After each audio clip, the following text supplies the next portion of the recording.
Welcome to the Tale Slate. I'm Ben Stacey, and I'm here today with Denis Umpleby and Paul Gardner, and we are talking about Captain America: Civil War. We've all seen it. I assume we all enjoyed it.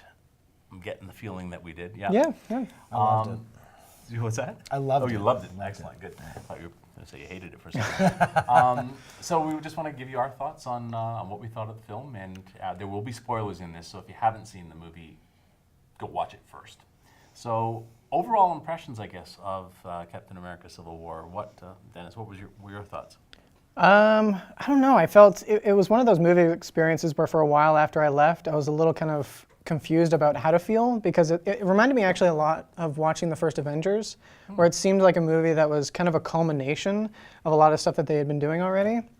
And it's almost like the finale to like a TV show. And so there was a lot of interesting payoff moments and overall story structure.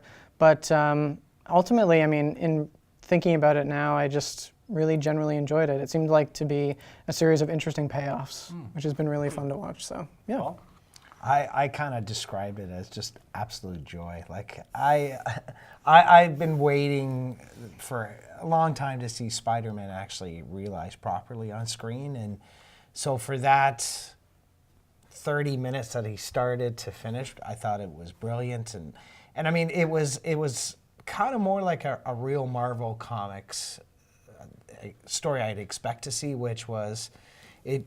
Even though Captain America was his story, there was it had so much time it was able to give to those other characters. And I don't know too many superhero films. X-Men films can never balance it that well. They don't have that balance. There was a lot of good character development going on in that film, and it was Captain America was at the forefront of it, but Ant-Man, those moments, fantastic. I really enjoyed it as well, and there have been a few of the Marvel films which I didn't like. I didn't care for the Thor movies. The last Captain America, or last Avengers movie, Age of Ultron, I didn't like at all. There was so much in that it pushed beyond my suspension of disbelief that it took me out of the film. This was great.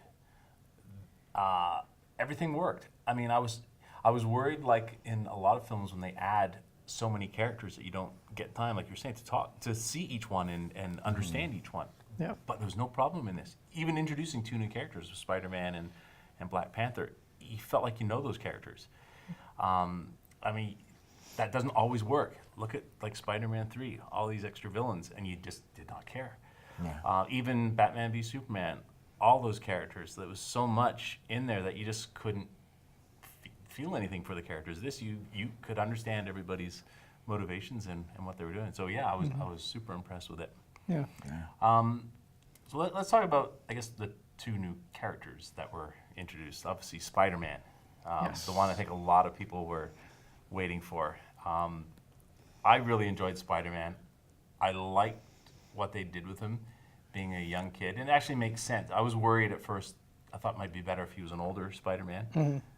But it makes sense because he hasn't been in any of the other films. So if he had been around, he should have been in the other films. Yeah. So it worked really well, and Tony Stark going to see him and help him out was amazing. That was all I thought great. the interesting thing about his age, which I remember when they were talking about it, was that given how old he is in this movie, he kind of grew up on Tony Stark being Iron Man. Yeah, like he would have been really young, like I think around like 8 or 10 by the time like the first Iron Man movie came out. Yeah. Naturally, he didn't see it in theaters. It was his actual reality. Yes. But no, it's a cool idea that when he sees Tony Stark, he sees him like in this universe as like this character that we've grown with, and he's also existed in this universe, seeing him like that. And yeah, it was just. I remember in the theater, as soon as Queens popped up and like the young like hip rock song started, immediately I was like, okay, this is happening right now. This is gonna be awesome. Yeah, and I mean, and Aunt May, it's really smart casting, and I mean, I seem to remember that Robert Downey was in something with Marissa Tomei as well. So there's always, and what was it? It was like It's Only You or something. It was called. Yeah. It's a romantic comedy from the '90s, and I'm sure that picture somehow gonna get worked in that Tony and him they hooked up. So you might be the kid. No, I don't know. I mean, I think. I mean the. well, we might be spoiling it, but the whole Star Wars Empire joke. Oh, that was amazing. It was great because it was for the guys, the ones who are slightly older like myself were in that audience. That's such a punch in the gut that it's a little reminder to us. But we're all we were all 12-year-old boys at that moment when he's swinging around doing that because I was thinking that exact thought. Yeah, you know? it's kind of like even in Deadpool they did those jokes, which like you know, Alien, who are you, Ripley from Alien? She's like, God, you're old. It would be the same thing. Peter Parker would be going, that really old movie, Empire Strikes Back. Yeah. It's like, know your audience, and they really do. And Marvel's really understands what the fans want to see, and without being just doing fan service as well. But the big thing I loved was that Ant-Man and Spider-Man were the fanboys in that film. I mean, Paul Rudd and the handshake, it's fantastic. He's grabbing onto him. Yeah. Yeah, no, I mean, the fight scene with Spider-Man, and it worked so well. And even just as a fight scene, that fight scene was choreographed well as terms of on screen knowing where everything was. You never got lost. And a costume now that makes sense because, well, now he could afford that because Tony Stark paid for it. You know, like that was always that, how does a kid the costume, sit there and he can't make rent, but he's got this costume that, you know, no one can do. What about Black Panther? A character I didn't know much about other than I knew he existed. I really liked him. I thought they did a great job of introducing him. His motivations in the film were easy to understand. Yeah. And the way he fought and moved was spectacular. Yeah, like a cat. It was awesome. Yeah. No, I loved seeing him in action.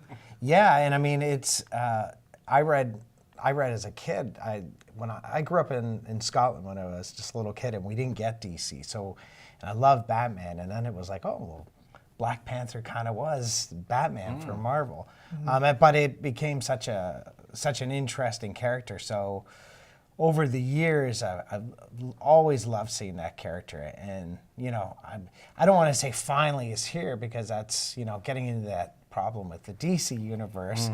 They don't wait finally, they just say, let's do it now. They've sort of set things up, and we're what now, 12 films in? And it's Black Panther's here. But when you actually sit there and look at that film catalog, it's coming at the right time. So planning those two characters into this just kind of said, it doesn't matter if Thor's done after, you know, Infinity War. I think people are sort of ready to see some new characters as well. Yeah. And they can always bring him back, right? That's But those two, bringing those two characters just set up those franchises. Marvel are genius at doing that. But they set up those franchises in this particular case without making it feel like they were setting up a franchise. They gave us what people were dying for. They don't want to wait till next summer to just see this new Yeah. Spider-Man. It was great to kind of give them a taste of it. And I think this movie benefits from the directors. I think they have done a much better job than the directors of some of the other Marvel movies. Because in some of the other Marvel movies, these bits that are shoved in there to set up another movie feel shoved in there. Yeah. I'm still not sold on Thanos. In all the Marvel movies, he feels shoved in there because they're going to have him for the big thing at the end. And it didn't work within the stories most of the time. But in this case, adding characters that are going to be having their own movies worked perfectly. Well, the thing is that they've never given Thanos any weight. Like, he's just kind of like guest stars and kind of pops in and says, hi, I'm going to be the villain eventually.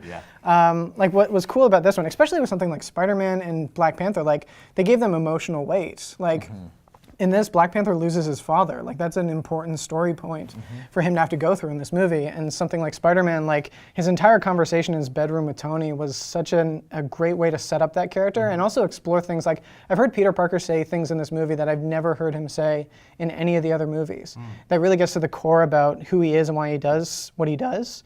Like, I love the section where he talks about how before he couldn't play football and be like one of the cool kids. And now, even though he has that ability, he still can't be that. So he has to find another way to kind of live vicariously in that way. And so it's such perfect explorations of those characters and great setup for them in the future. And it was a little bit more explicit by the end because all the post-credit stuff was specific to those two characters. So it was like explicitly saying at the end, it's like, by the way, these two guys are coming up pretty soon, so get excited. Those are good post-credit scenes too. I love the Spider-Man one in particular where, did you get in a fight? Yeah, it's some guy named Steve. Yeah. From Brooklyn. Yeah, that was great. And Was he big? Yeah, it was a guy who was pretty big. Yeah, Awesome stuff. I even like that little moment with the two of them in the middle of the fight where Cap takes out Spider-Man. And it was like, so where are you from? Like New York or something like that? It was like, oh, Queens. Ah, Brooklyn. What's up? Yeah. That was great. A lot of good stuff. It's interesting how this movie had a lot of similarities to Batman v Superman, which we're going didn't there. work as well. We're We're going going there, yes. Batman v Superman is a movie I really wanted to be good. Yes. 'Cause I think everybody love really wanted Superman, it to be good. Batman. There were moments in it. I mean, I didn't hate the film. I enjoyed it while I was watching it, but it is so clear how much of a mess that movie is. Yes. But it has some of the same themes. You've got two sides, superheroes fighting against each other. This has them fighting against each other, but this is done in a way where they've earned the reasons for it. Right. And you've earned the emotional weight of those people fighting each other.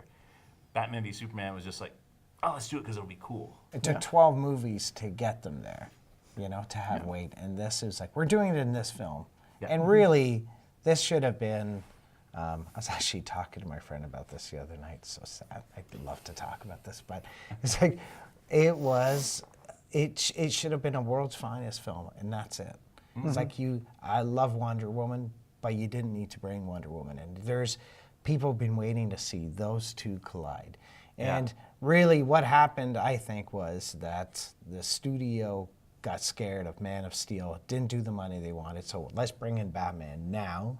Yeah. And instead, they're contractually obligated to get Kevin Costner in there and to get all these people into this film, because I'm sitting there doing, the thing about Civil War is they knew they didn't have time for all those other outside characters. There's enough characters here. Yeah. And trying to sit here and have Lois have an arc and have these people all have arcs, and trying to set up too many things and way too much like, it was a film full of Easter eggs that people don't know what the Easter eggs are. Yeah, who are exactly. not really familiar with the comic. And for that film to make the money it needed to, it needed to get way more than just comic book fans. And it's just very frustrating that with the amount of money thrown at these movies, you should be able to make a good movie. You have talented people working on these things. Can you imagine George Miller's version of Justice League if they had actually let him make that? Like, did you guys know about that script that was out there, What did he have Justice to do, League? really? George Miller was supposed to do it. He was in Australia. They were 2 weeks away from shooting.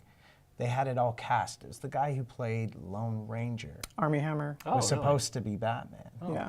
And it was, I think, it's Justice League Mortal, but I think in the end it was, the reason the Justice League has to form is because someone's actually taking control over Superman. Yeah. And so they have to form to take Superman down. And so the final battle is Wonder Woman, Batman fighting Against Superman. See, that would have been good. I mean, we got to see. Well, we might still see. It would not surprise me if right now I hear Ben Affleck, and then what I think is like, well, who's Ben Affleck going to bring in? Kevin Smith. He understands Batman, and that I think we will see. George Miller's been rumored because he's Kevin a Warner. Smith will get to direct?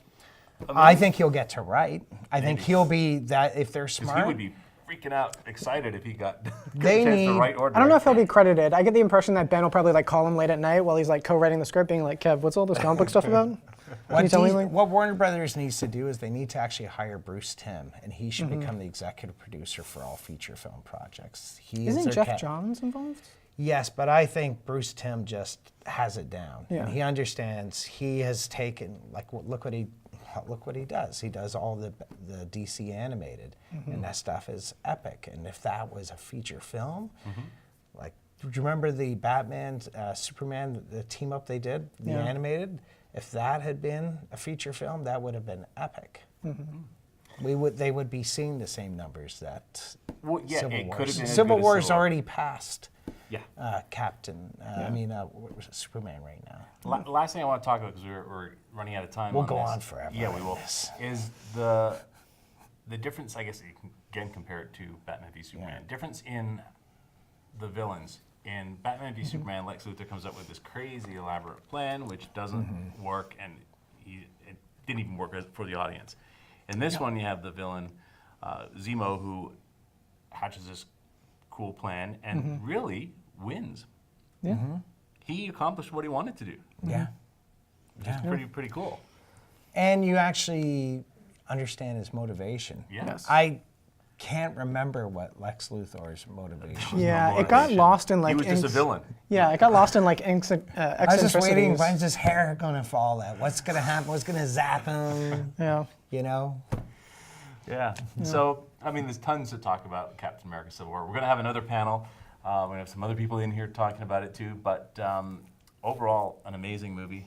Yeah. And, Where would you place it in the Marvel like catalog? I would put it as probably, you know what, I would say it's my favorite of them. Yeah. Yeah. I mean, I really love the original Iron Man. Captain America, the original, was not bad too. Yeah. I mean, both Avengers films to me, and this was probably more a director thing and a writer thing, felt bloated and over the top. Yeah. This felt, it was perfect. You know what? You don't need to have earth-threatening events all the time. Yeah. But you know what? I appreciated seeing them to come together to do that. I don't think they need to try to always do that. Yeah. And I think that's why I liked that. This really kind of was Avengers 2.5. Yeah. Yeah. Right? It was, and I'm glad to see that we can have that where it's sometimes it's just, it's a big story. It's just not going to the earth-shattering. They were at each other at this, and they had to fight at an airport, so everything was clear. There was no buildings. Zack Snyder was just going, "What? This makes no sense." Last thing before because some of the people that complained about the original Superman or Man of Steel complained of all that destruction. It was terrible. Until you start to see when they showed all the clips from all the Avengers movies, they've destroyed a whole crap load of things.